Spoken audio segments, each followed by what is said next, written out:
नमस्कार, आप देख रहे हैं अपडेट एट द रेट 12। मैं हूं आपके साथ अमृता चौरसिया। सबसे पहले नजर हेडलाइंस पर।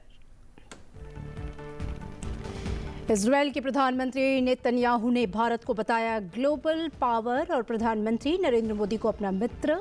भारत की भूमिका को वैश्विक दर्जा दिया। प्रधानमंत्री नरेंद्र मोदी ने नेतन्याहू के भारत को ग्लोबल पावर कहने पर जताया आभार। कहा, अपनी आगामी इजरायल यात्रा के दौरान हमारी बातचीत का कर रहा हूं इंतजार।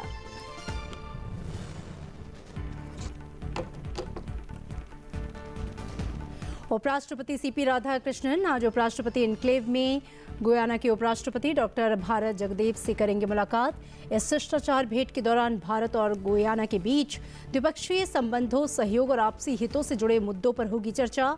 ये मुलाकात दोनों देशों के संबंधों को और मजबूत बनाने की दिशा में एक महत्वपूर्ण कदम।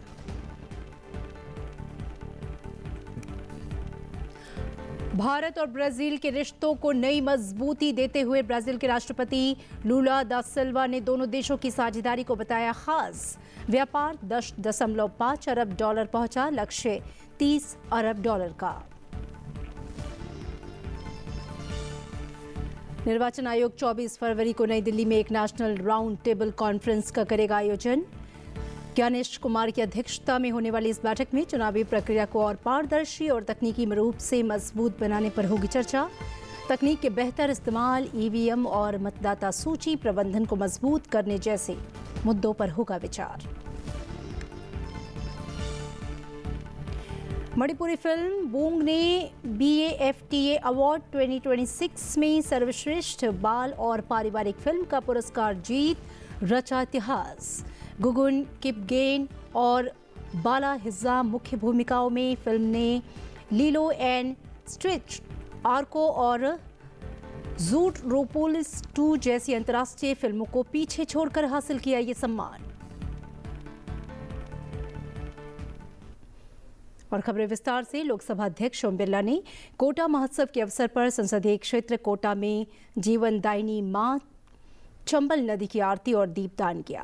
कहा, चंबल नदी हड़ौती और राजस्थान के कई क्षेत्रों का जीवन आधार है। उन्नति और समृद्धि की उन्होंने प्रार्थना की। जम्मू कश्मीर के किश्तवाड़ में रविवार को सुरक्षा बलों और आतंकवादियों के बीच एनकाउंटर में पाकिस्तान स्थित जैश-ए-मोहम्मद के 3 आतंकवादी ढेर हुए। इनमें कमांडर सैफुल्लाह भी शामिल।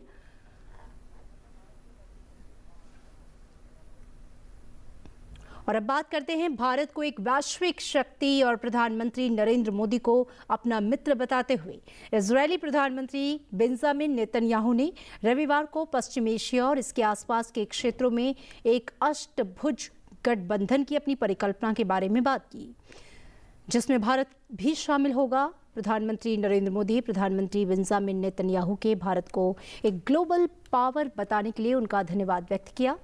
प्रधानमंत्री नरेंद्र मोदी ने एक्स पर लिखा, धन्यवाद मेरे दोस्त। प्रधानमंत्री नेतन्याहू, मैं और भारत और इजरायल के बीच मजबूत रिश्तों, हमारे विविध सहयोग पर पूरी तरह से सहमत हूं। भारत इजरायल के साथ अपनी दोस्ती को बहुत महत्व देता है, जो भरोसे, इनोवेशन और शांति और विकास के साझा कमिटमेंट पर आधारित है। मैं अपनी आगामी इजरायल यात्रा के दौरान हमारी बातचीत का इंतजार कर रहा हूं।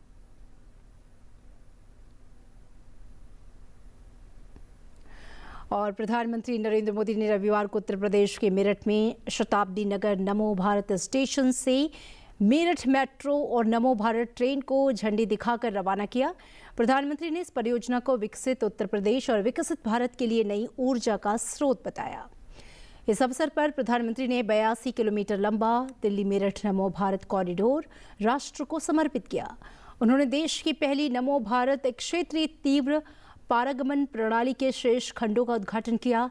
इनमें दिल्ली से सराय काले खां और न्यू अशोकनगर के बीच का 5 किलोमीटर का खंड और उत्तर प्रदेश में मेरठ साउथ और मोदीपुरम के बीच 21 किलोमीटर का खंड शामिल है। ये भारत में पहली बार है जब एक ही मंच से एक ही दिन रैपिड रेल और मेट्रो सेवा दोनों का शुभारंभ किया गया। इस दौरान जनसभा को संबोधित करते हुए प्रधानमंत्री ने कहा कि यह परियोजना विकसित भारत में बेहतर संपर्क का उदाहरण है। इसमें शहर के भीतर मेट्रो और जुड़वा शहरों के लिए नमो भारत ट्रेनें शामिल हैं। उन्होंने कहा कि डबल इंजन सरकार में परियोजनाएं अधूरी नहीं रहती। जिसकी नींव उनकी सरकार रखती है उसे पूरा भी करती है। साथियों, भाजपा सरकार के लिए देश का विकास, यूपी का विकास सर्वोपरि है।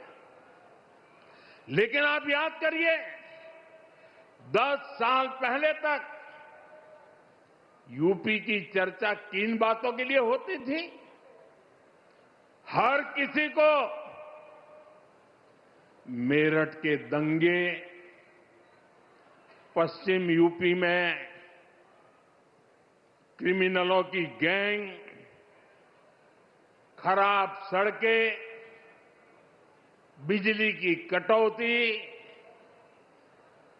और पिछड़ेपन की परिस्थितियां, यही कुछ चर्चा में रहता था। पश्चिमी यूपी के अपराध पर फिल्में बनती थी, फिल्में। सपा सरकार ने यूपी का ये हाल करके रखा था। लेकिन आज यूपी को विकास के लिए जाना जा रहा है।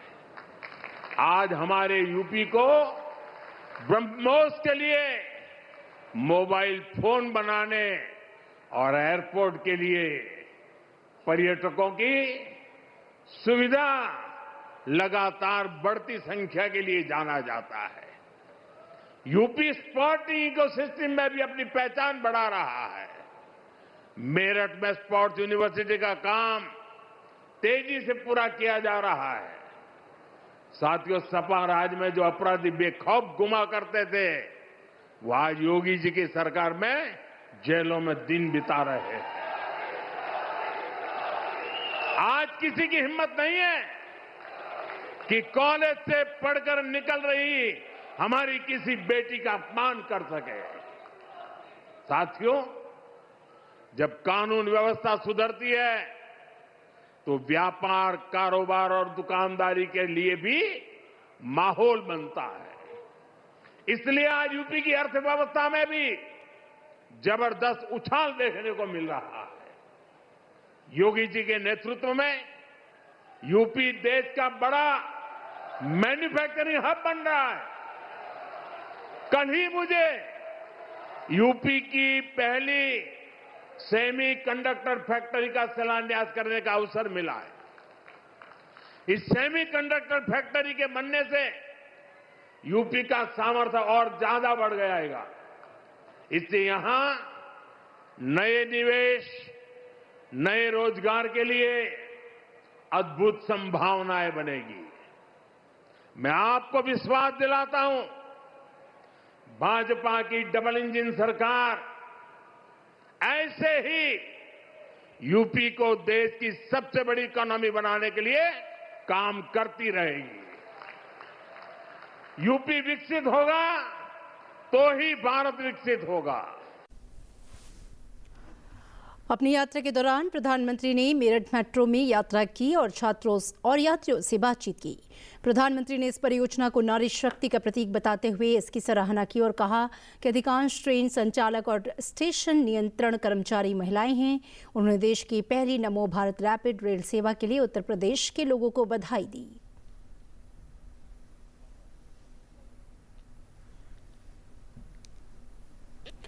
प्रधानमंत्री नरेंद्र मोदी ने रविवार को रेडियो कार्यक्रम मन की बात के जरिए एआई समिट की तारीफ करते हुए कहा कि इसमें दुनिया ने भारत की अद्भुत क्षमताएं देखी हैं। उन्होंने कहा कि एआई की शक्ति के उपयोग की दिशा में ये समिट एक टर्निंग पॉइंट साबित हुई है। प्रधानमंत्री नरेंद्र मोदी ने कहा कि इंडिया एआई इम्पैक्ट सम्मेलन भविष्य में विश्व स्तर पर एआई की शक्ति के उपयोग की दिशा में महत्वपूर्ण परिणाम साबित हुआ है। प्रधानमंत्री ने बताया कि सम्मेलन के लिए नई दिल्ली के भारत मंडपम में कई देशों के नेता, उद्योगपति, नवप्रवर्तक, स्टार्टअप क्षेत्र से जुड़े लोग इकट्ठा हुए। उन्होंने कहा कि उन्हें विश्व नेताओं और तकनीकी मुख्य कार्यकारी अधिकारियों से मिलने का अवसर मिला।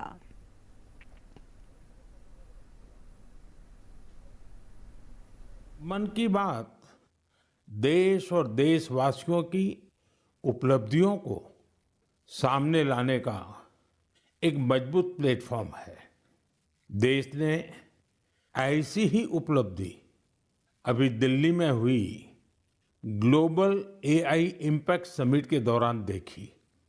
कई देशों के नेता, उद्योग जगत के लीडर्स, इनोवेटर्स और स्टार्टअप सेक्टर से जुड़े लोग एआई इम्पैक्ट समिट के लिए भारत मंडपम में एकत्र हुए।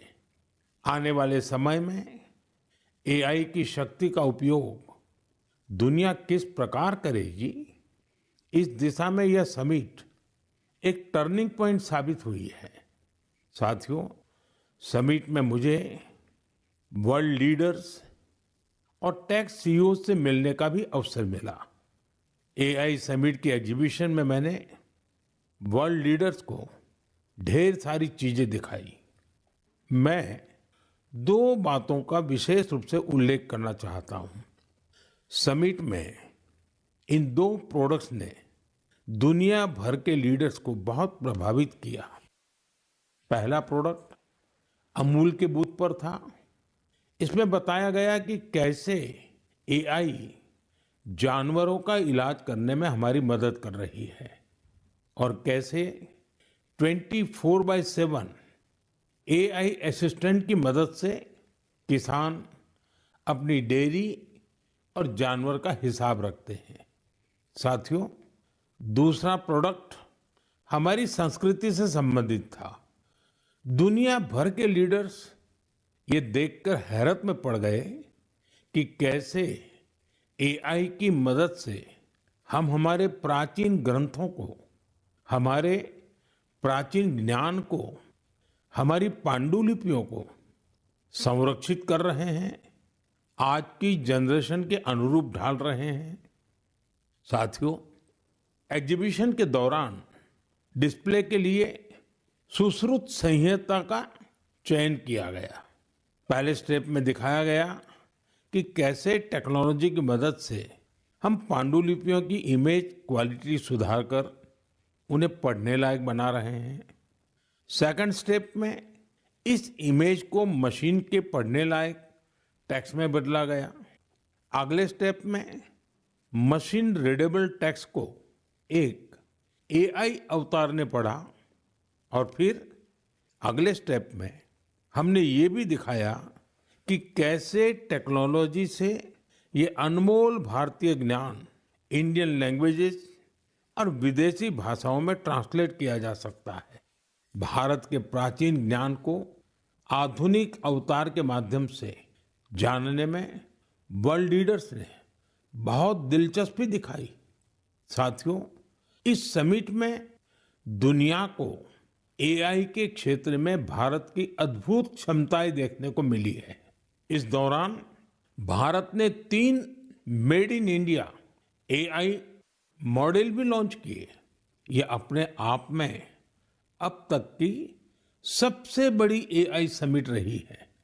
इस समिट को लेकर युवाओं का जोश और उत्साह देखते ही बन रहा था। मैं सभी देशवासियों को इस समिट की सफलता की बधाई देता हूं। और लोकसभा अध्यक्ष ओम बिरला ने कोटा महोत्सव के अवसर पर संसदीय क्षेत्र कोटा में जीवनदायिनी मां चंबल नदी की आरती और दीपदान किया। उन्होंने कहा कि चंबल नदी हाड़ौती और राजस्थान के कई क्षेत्रों का जीवन आधार है, हमारी आस्था व विरासत की पहचान भी है। कोटा के शौर्य घाट पर उन्होंने किसानों की मदद और इलाके की खुशहाली में मां चंबल के जल के महत्व पर जोर दिया। लोकसभा अध्यक्ष ने प्रार्थना की कि मां चंबल का आशीर्वाद कोटा बूंदी की पुण्य धरा पर हमेशा बना रहे और इसकी पावन धराएं क्षेत्र में सुख, उन्नति और समृद्धि लाती रहें। चंबल मां के किनारे बसे कोटा के अंदर हमारे किसान को समृद्धि खुशहाली लाने में चंबल मां का बहुत बड़ा योगदान है। चाहे बूंदी हो, बारा हो, झालावाड़ हो, हर खेत तक पहुंची चंबल मां का पानी पहुंचा है। आने वाले समय के अंदर चंबल मां का पानी कोटा बूंदी के हर गांव तक पहुंचने के लक्ष्य की ओर हम बढ़ रहे हैं।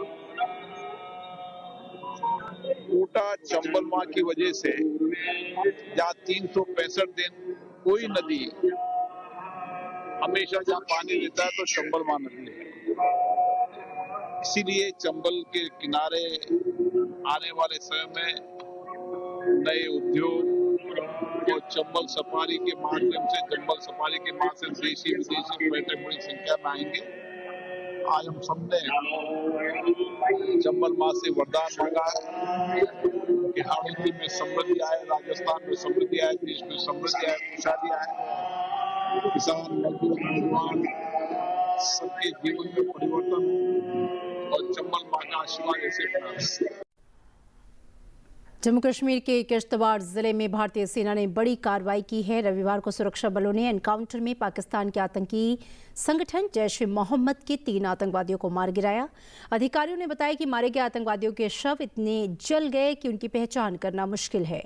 मुठभेड़ के दौरान जिस मिट्टी के घर में आतंकवादी छिपे थे उसमें गोलीबारी के दौरान आग लग गई।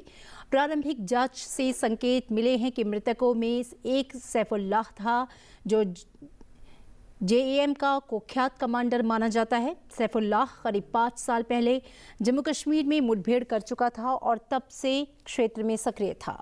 उस पर सुरक्षा बलों पर कई जानलेवा हमलों की साजिश रचने का आरोप है, जिसमें जुलाई 2024 में हुआ हमला शामिल है, जिसमें 4 सैनिक मारे गए। सुरक्षा बलों ने इस एनकाउंटर के बाद फिर से जम्मू कश्मीर को आतंकवाद से मुक्त करने के संकल्प को दोहराया है।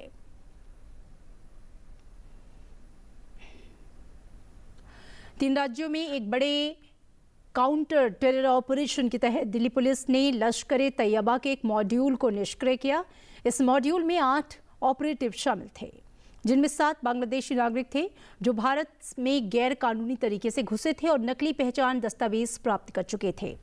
जांच में पता चला है कि ग्रुप दिल्ली में आतंकवादी बुरहान वानी की तस्वीरों और पाकिस्तान एवं आतंकवाद समर्थक पोस्टरों को लगाता था।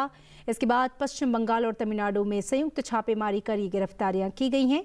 Additional police commissioner special cell Pramod Singh Kushwaha ने बताया कि इस मॉड्यूल को बांग्लादेश से शब्बीर अहमद लोन उर्फ राजा उर्फ कश्मीरी ने संचालित किया।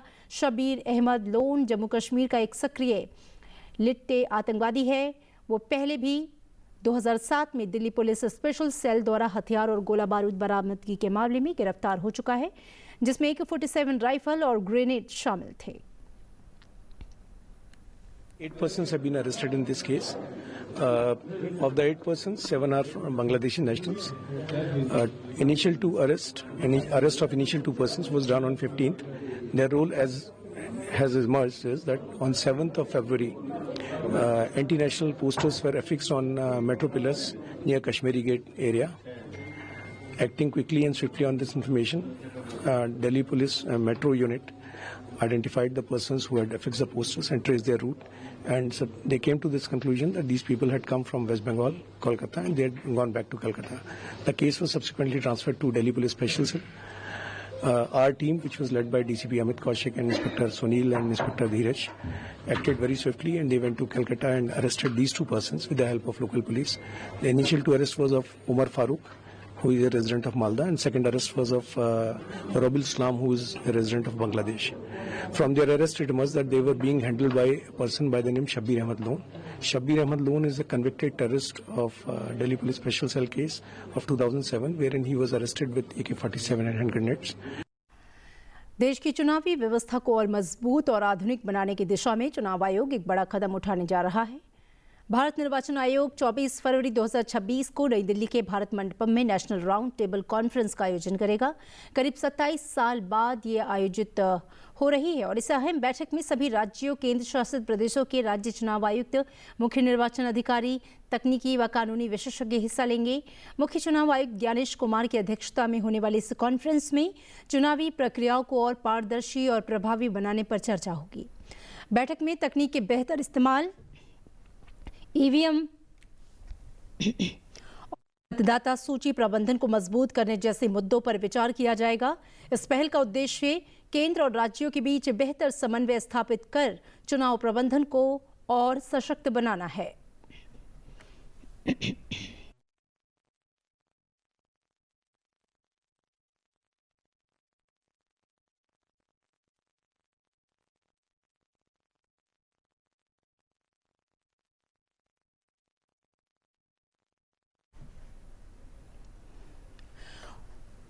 और आइए सीधा रुख करते हैं